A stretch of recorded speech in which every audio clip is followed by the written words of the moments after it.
નમસ્કાર, સીએનબીસી બજારમાં આપનું સ્વાગત છે. આપ જોઈ રહ્યા છો પ્રોપર્ટી ગુરુ.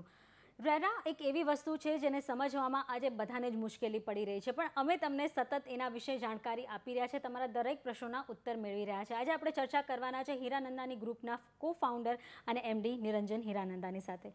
નિરંજનજી, સ્વાગત છે. આજે રેરા એક એટલો મોટો પ્રશ્ન બની ગયો છે ને કે પોતે ખુદ મોટા ડેવલપર્સ પણ એટલા ગભરાઈ ગયા છે કે કઈ રીતે ફિલ કરવું. શું ખરેખર એ આટલો મોટો ક્વેશ્ચન છે?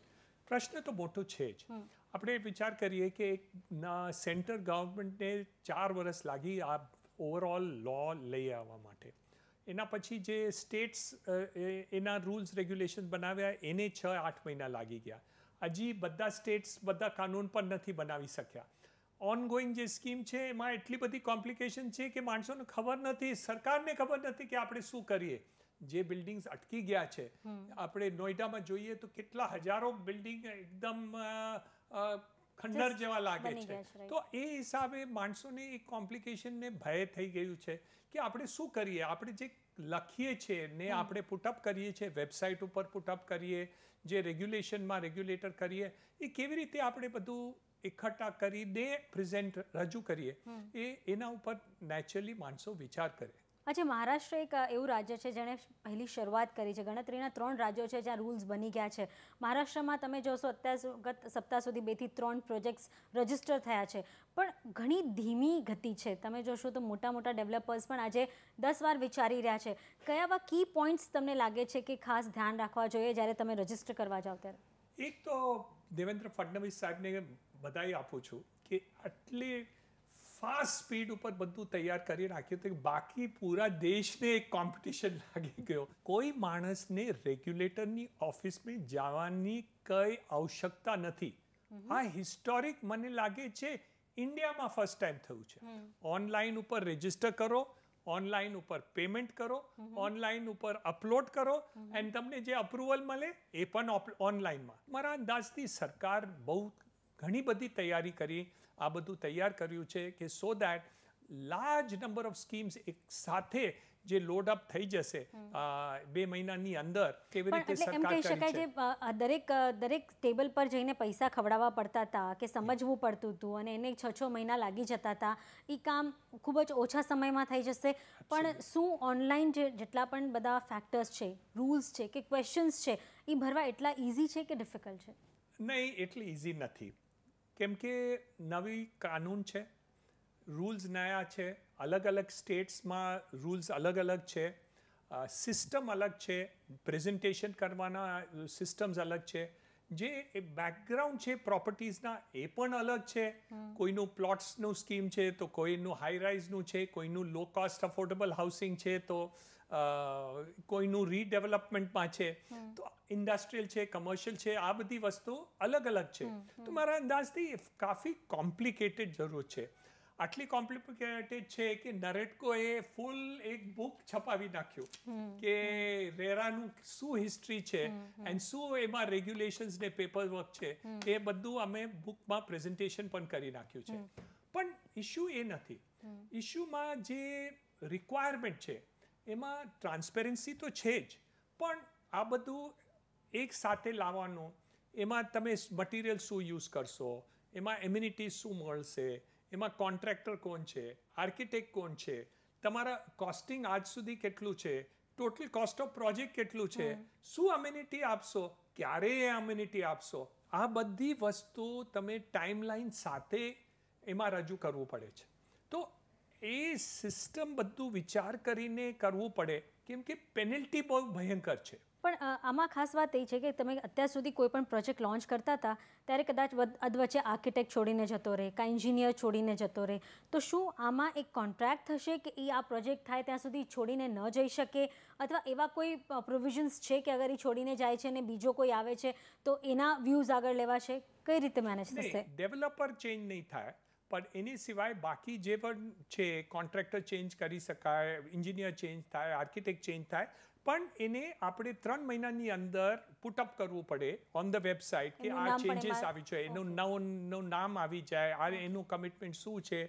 પ્લસ જેવી રીતે તમે ₹100 આપણે ડેવલપરને આપ્યા તો એમાંથી 70 રૂપીઝ એસ્ક્રો અકાઉન્ટમાં ચાલી જાય તો એ એસ્ક્રો અકાઉન્ટની એક્સપેન્ડિચર જે થાય છે એમાં 3 સર્ટિફિકેશન અમને જોઈએ: architect, engineer and chartered accountant. આ 3 સર્ટિફાય કરે કે આ પેમેન્ટ આપણે આ બિલ્ડિંગ ઉપર આ ફેઝ ઓફ ધ પ્રોજેક્ટને ઉપર થયું છે, એના પછી જ બિલ્ડર આ escrow અકાઉન્ટમાંથી પેમેન્ટ કરી શકે. નહીં તો he cannot make a payment of that. So up to 70% compulsory has to be used for completion of this project only. This phase of the project, not even this project, this phase of the project. So it is securing the customer. જે આપણે flat ઉપર commitment કરીએ છીએ, agreement કરીએ છીએ, લાખો રૂપિયા આપીએ છીએ, you can be assured now that developer cannot use this money for anything else, at least up to 70% of the amount. So I think a lot of security, transparency આવશે because of RERA. And કોઈને તકલીફ નહીં આવે કે ભાઈ builder કંઈ અલગ જમીન લઈ લે કે બીજા વસ્તુઓમાં ખર્ચો કરીને વાપરી નાખે યા વિખરાઈ દે. સો ઓટોમેટિકલી ફોર ન્યૂ પ્રોજેક્ટ્સ મને લાગે છે કે 100% કમ્ફર્ટ આવી જશે કે નવી પ્રોજેક્ટ્સ છે એમાં કોઈ પ્રોબ્લેમ અડચણ નહીં આવે. પાછલા દિવસોમાં અમે તમે તમારા નવા પ્રોજેક્ટ્સ વિશે પણ સાંભળ્યું છે. શું તમારા એ નવા પ્રોજેક્ટ અહીંયા એડ ઓન થશે, રજિસ્ટર થશે, ક્યારે થશે, કઈ રીતે થશે? All projects will be registered. All ongoing projects will be registered in the next 60 days. All. Powai, thana, Panvel, જે ઓનગોઈંગ છે. તો લોકોને તમે કઈ રીતે સમજણ આપો છો કે એમને પોતાના પ્રોજેક્ટ કઈ રીતે, કારણ કે આજે ઘણા બધા ડેવલપર ક્લસ્ટર ડેવલપમેન્ટ થઈ રહ્યું છે, પૂરો એરિયા થઈ જાય એને ડેવલપ કરવા માટે, તો એને કઈ રીતે રજિસ્ટર કરાવવું જોઈએ? શું એક બિલ્ડિંગ વાઇઝ અમુક ફ્લોર વાઇઝ, સમજો એક બિલ્ડિંગ છે તો એને ફ્લોર વાઇઝ રજિસ્ટર કરાવે, કઈ રીતે કરાવવું જોઈએ? મોસ્ટલી ઓછામાં ઓછું નોર્મલી ફેઝ જે હોય છે બિલ્ડિંગ વાઇઝ થાય. So it is advisable for the persons to do phase wise development depending on completion date. કારણ કે એક જ પ્રોજેક્ટને તમે કેટલી વાર રજિસ્ટર કરાવી શકો? એક project as many phases as you can do. So એમાં કંઈ નથી. નોર્મલી મારા અંદાજથી people will do single buildings separately in most of the cases. એક complete project will never be registered in one phase. કેમ કે એક completion in one phase can never happen. So automatically phase wise બની રહે છે. It's not really the choice of the developer. It is actually need of the RERA regulations to complete it in a particular time. તો તમને લાગે છે 31 જુલાઈમાં બધા projects થઈ જશે? કારણ કે 2 લાખ ડેવલપર્સ છે મહારાષ્ટ્રમાં, એનાથી પણ વધારે હશે, પણ શું એટલા 31 જુલાઈ સુધી? મને લાગે છે 80-90% people will do it. માણસોને જે સ્ટ્રગલિંગ હમણાં છે કે બધા એડવાઇઝ ઉપર લે છે. કોઈ આર્કિટેક્ટના એડવાઇઝ લે, કોઈ ચાર્ટર્ડ એકાઉન્ટન્ટના એડવાઇઝ લે, કોઈ બધી કોન્ટ્રાક્ટરને પૂછે છે, ઓવરઓલ કોસ્ટિંગ્સ કાઢે છે. કેમ કે this is going to be under public scrutiny. જેવી રીતે આપણે લિસ્ટેડ કંપનીઝમાં કેવી રીતે આઈપીઓ કરીએ છીએ એ રીતે આપણે સમજીએ કે રેરાનું આઈપીઓ થાય છે. સો it is becoming a transparent open system જેમાં આપણે બધું ડિક્લેર કરી દઈએ. This is the first time એટલી બધી સ્ટેટમેન્ટ આપણે બધું ડિક્લેર કરીએ છીએ કે કેટલા ફ્લેટ્સ અમે વેચી નાખ્યા, કેટલા બાકી છે. So all this will now be available on the websites. So easy to know everything. Transparency 100%. તો જ્યારે આપણે આની શરૂઆત થઈ કે હવે રેરા લાગુ થઈ જશે, ત્યારથી લઈને બધાના દિમાગમાં એમ હતું કે હવે તો ભાવ વધી જશે, હવે ભાવમાં ઘટાડો નહીં આવે. શું કેટલો ભાવ વધારો થઈ શકે રેરા ઇમ્પ્લિમેન્ટ પછી? શું કોસ્ટિંગ વધારે પડશે આ રજિસ્ટર કરાવવા માટે? કઈ રીતે કોસ્ટિંગ વધી શકે? 2 વસ્તુ છે. જે બિલ્ડર આજ સ્ટ્રેસમાં નથી એને કોઈ પ્રોબ્લેમ નથી રેરા ફોલો કરવામાં, કેમ કે એના પાસે સ્ટ્રેસ નથી, એને ટેન્શન નથી આજે કે આ બધી પૈસા 70% પૈસા એસ્ક્રોમાં જાય છે અથવા એનું સેલ્સ કંઈ નથી એટલે એને પ્રોબ્લેમ છે. આ બધું જેને પ્રોબ્લેમ નથી એ નથી, કેમ કે આ પૈસા એસ્ક્રોમાં નાખીને બી એનો પ્રોજેક્ટ ચાલશે. એના પાસે ક્રેડિટ લિમિટ, એના પાસે પૈસા, એના પાસે ઇન્સ્ટોલમેન્ટ છે આજના તારીખમાં to complete the work on time and complete it. That is one set of builder.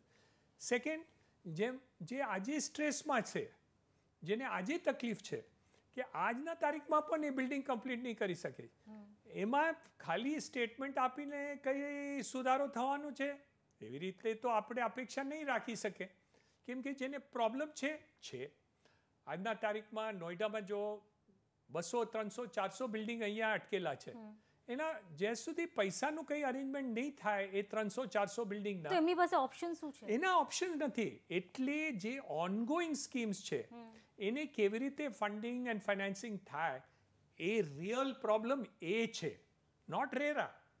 It is the stress on funding and finance which is a problem, not a problem તમે about... કોઈ આના પર discuss કર્યું છે? શું સરકાર સાથે વાતો થઈ રહી છે? એ જ આપણે વાત કરી છે કે જે ઓનગોઈંગ સ્કીમ્સ છે, જે ઓલરેડી સ્ટ્રેસ છે, જે અટકેલા છે, એના ફંડિંગ ફાઇનાન્સિંગનું કઈ માર્ગ આપણે કાઢવું પડશે. જેમાં હમણાં જ અમે ખાસ કરીને હાઉસિંગ મિનિસ્ટર પ્રકાશ મહેતાના એક મંતવ્ય સાંભળ્યા કે તેઓએ અમુક પ્રોજેક્ટ્સને ફંડિંગ આપવાની વાત કરી છે. આવા જો સરકાર જે સ્ટોલ્ડ પ્રોજેક્ટ્સ છે એને અગર જો ફંડિંગ આપવાની શરૂઆત કરે તો કેટલું ઝડપ મળી શકે? શું પ્રાઇવેટ બિલ્ડર્સ પણ, ડેવલપર્સ પણ આગળ આવી રહ્યા છે આવા પ્રોજેક્ટ્સને ટેક ઓવર કરવા? That is the real difficulty. So એ પ્રોબ્લમમાં જ્યારે બિલ્ડર્સ સ્ટ્રેસમાં છે અથવા projects are already under stress, where the genuinity problem is there regarding funding and finance, and એમાં સરકાર કઈ ઇન્ટરિમ ફંડિંગ આપી શકે ઓર એશ્યોરિટી આપી શકે, કેમ કે બાકીના ફ્લેટ્સ તો હવે બધું પૈસા એસ્ક્રો થઈ જશે. સો there is no question of not being secure on the project. So any type of funding, whether it is bank funding, private funding, equity funding, અથવા સરકાર કઈ ફંડિંગ કરી આપશે, so all this will become necessary in those projects where already the developer is stressed. And the third, જે નવા scheme start થશે, મને લાગે છે ત્યાં પ્રોબ્લેમ ઓછું થશે. કેમ કે there already people have to make the arrangements for funding before starting the scheme, because બધા જે ડેવલપર છે આ બધું સોચ વિચાર કરીને પ્રોજેક્ટ સ્ટાર્ટ કરશે. So there may be some lack of time જેમાં નવા સ્કીમ સ્ટાર્ટ નહીં થાય, કેમ કે they will need time to make arrangements for all the declaration, title, estimates, CC, clearance from the authorities, environmental clearance. આ બધું લેવામાં થોડું ટાઈમ લાગશે, પ્લસ આ બધી સર્ટિફિકેશન કરીને એસ્ક્રો અકાઉન્ટ ક્લિયર કરવું પડશે. So I think that part of it may delay નવા પ્રોજેક્ટ્સ ટુ સ્ટાર્ટ. તો એમ કહી શકે ઇન્વેન્ટરીઝ જલ્દી માર્કેટમાં નહીં આવે? નવી ઓર આવી હશે કે બનીને પડ્યા હશે તો પણ નહીં વેચાય. નેક્સ્ટ 4-5 મહિનામાં નવા ઇન્વેન્ટરીઝ ઓછા આવશે. તો અત્યારે સિચ્યુએશન કેવી લાગી રહી છે? કારણ કે એક ડિમોનેટાઇઝેશનનો ડેન્ટ લાગ્યો, ત્યારબાદ રેરા ઇમ્પ્લિકેશન્સ. શું અત્યારે ડિમાન્ડ સ્લગિશ છે? કઈ રીતનો માહોલ છે? આપણે ભૂલી ગયા જીએસટી આવવાનો છે તો માર્કેટમાં અત્યારે કેવું બસ છે, શું છે? આઈ થિંક ગભરાટ તો છે, કેમ કે માણસો વિચાર કરે છે કે હવે શું થશે, કેમ કે આ ડિમોનેટાઇઝેશન આપણે ભોગવી લીધા, એના પછી આ પણ ડિમોનેટાઇઝેશનમાંથી માર્કેટ બહાર આવી ગયું છે. It has come out completely. મારા અંદાજથી a customer will find it much easier now to take money at lower rates of interest. So અત્યારે લોન સસ્તી થઈ ગઈ છે. લોન સસ્તી. પણ GST? What I see problem as far as that is concerned is the fact that stamp duty has not been subsumed. Stamp duty અલગ જ રહેશે. એને આમાં ઇન્ક્લુડ નહીં કરે? આમાં ઇન્ક્લુડ નહીં થાય. My view was that આ stamp duty પણ આમાં subsumed હોવું જોઈતું હતું. And if that was done, then I think it would have been extremely good. And second, મારા અંદાજથી ઓલમોસ્ટ નેક્સ્ટ બજેટમાં અફોર્ડેબલ હાઉસિંગ માટે આ રેટ ઓછું કરશે. કેટલો થઈ શકે? મારા અંદાજથી 8 થી વધારે નહીં થવું. અત્યારે કેટલું છે? 12%. 12%. સો that is તો something. એમાં ઇન્ક્લુડિંગ વેટ, સર્વિસ ટેક્સ બધું આવી જાય? એ આવી ગયું, પણ stamp duty is separate and local taxes are separate. Local taxes માના જેવી રીતે મ્યુનિસિપાલિટી ડેવલપમેન્ટ ચાર્જીસ લે છે, લેન્ડ અંડર કન્સ્ટ્રક્શન ટેક્સીસ લે છે, સ્ટેરકેસ પ્રીમિયમ લે છે, FSI નું કોસ્ટ લે છે, આ બધી અલગ છે.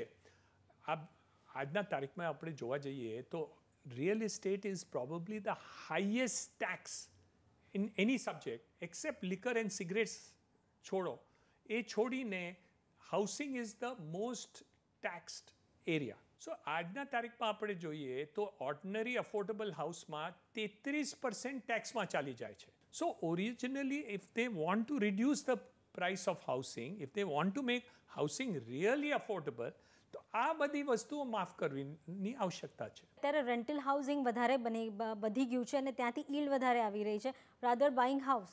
Yield has not gone up, but demand will go up. Demand will go up because ultimately attract આપણે કરવું છે to people to make and buy new houses. આ સેગમેન્ટમાં માણસો ઘર શાના માટે લે? If he is getting rental housing at 2% and 3% annual return, you don't need to buy the house.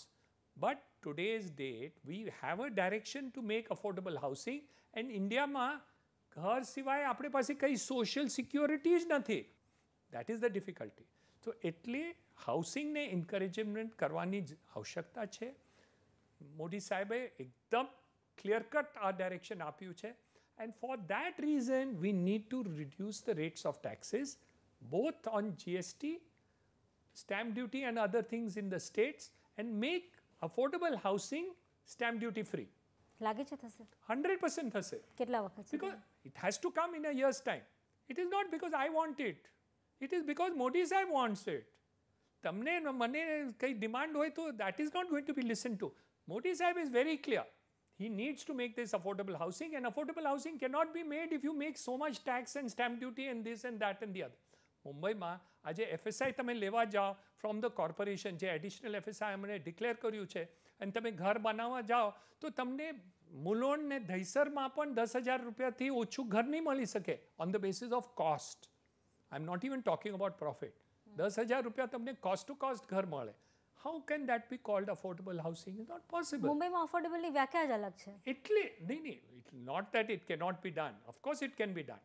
It is only a question, you have to apply your mind. આજના તારીખમાં there is nothing that we cannot attain. Whatever Modi Sahib says will happen. It is only a question of will all the people follow him. આ બધું follower નથી. આ બધું leadership બહુ સારું છે. ફડણવીસ સાહેબ મોદી સાહેબને ફોલો કરી રહ્યા છે 100%. તો સોલપેન લેન્ડ ક્યારે મળશે? અફોર્ડેબલ હાઉસિંગ નો stamp duty he will have to remove. નહીં, જગ્યા જોઈએ. અફોર્ડેબલ હાઉસિંગ માટે જગ્યા જોઈએ. મુંબઈમાં જગ્યા ક્યાં છે? See, that's what I was saying. Salt pan lands ઘણી બધી છે. 2,500 એકર છે આપણા પાસે. And that salt pan land was an industrial land to make salt. It was not meant for the purposes of not to develop.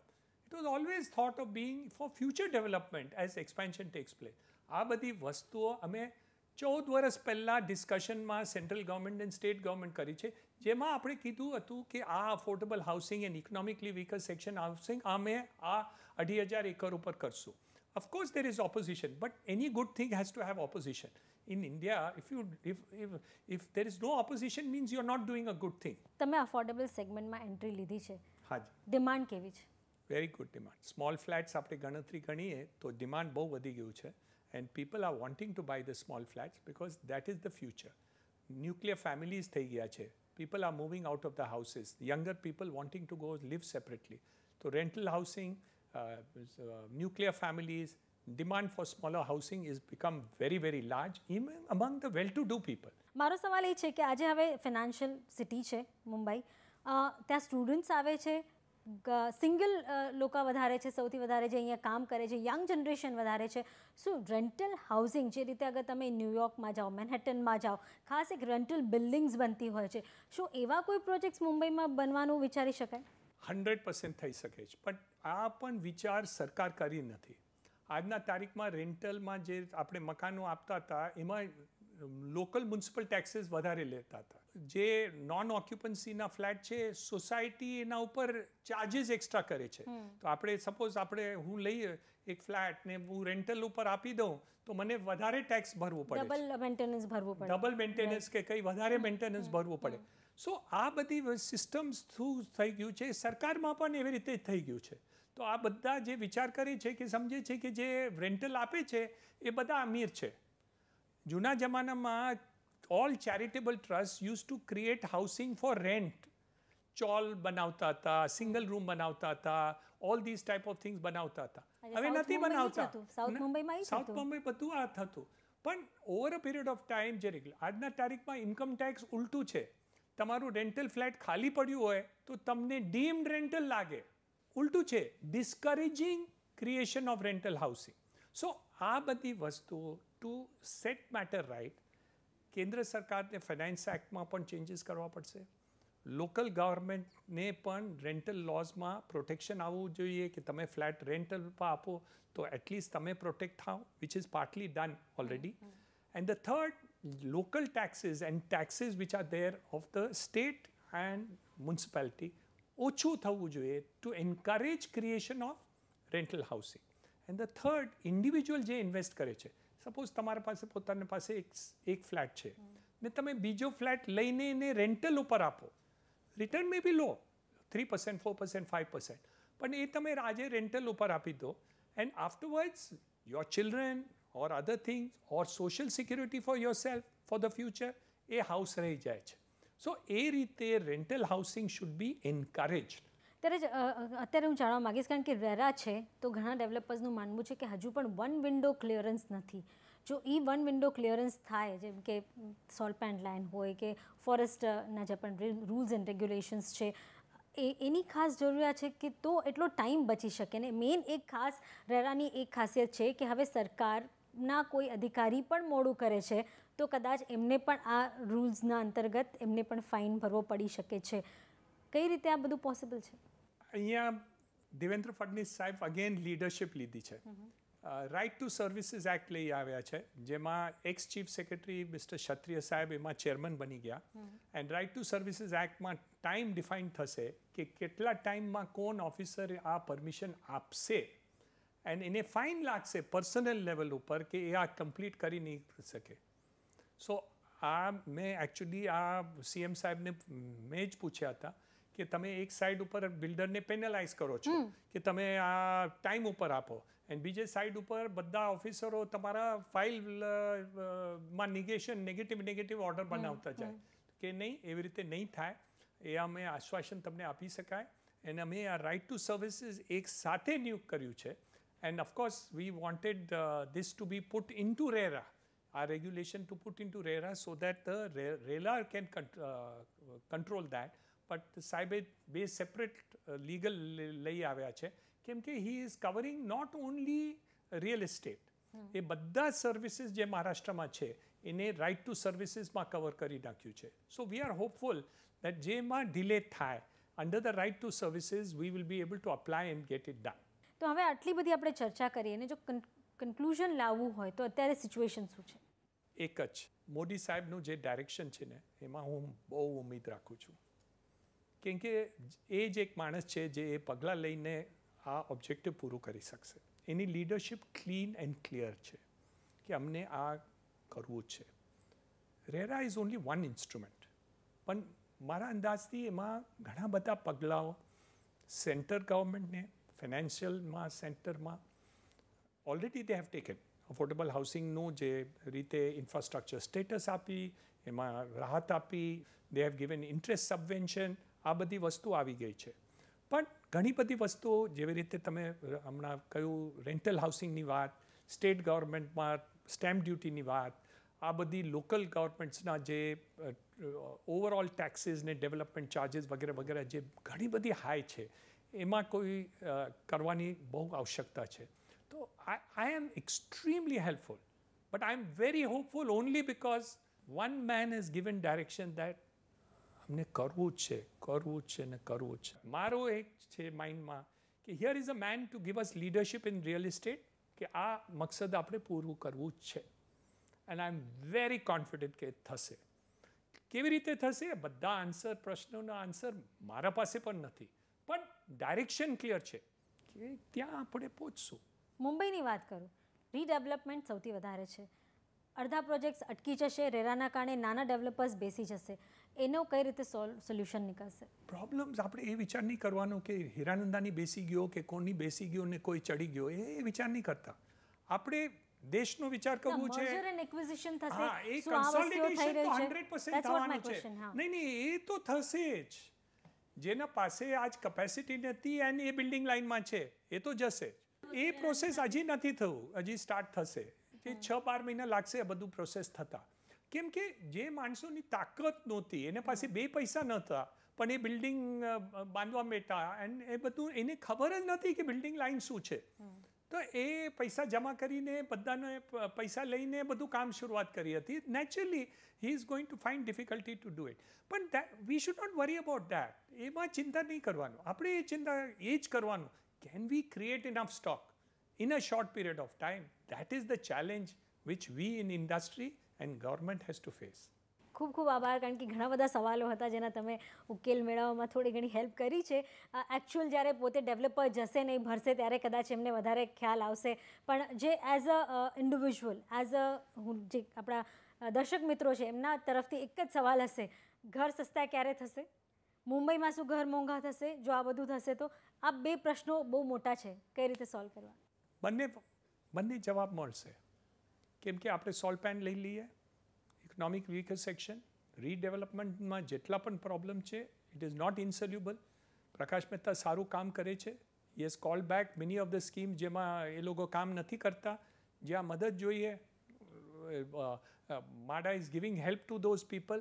તો આ બધી વસ્તુ is a step in that direction. Of course આ સ્ટેપમાં આપણે પગલાં વધારે લેવા પડશે, ઘણા બધા વધારે લેવા પડશે. ખૂબ ખૂબ આભાર અમારી સાથે ચર્ચામાં જોડાવા અને અમારી સાથે આ બધી વસ્તુઓને ખૂબ જ સારી રીતે ઉકેલ લાવવા માટે. Thank you so much.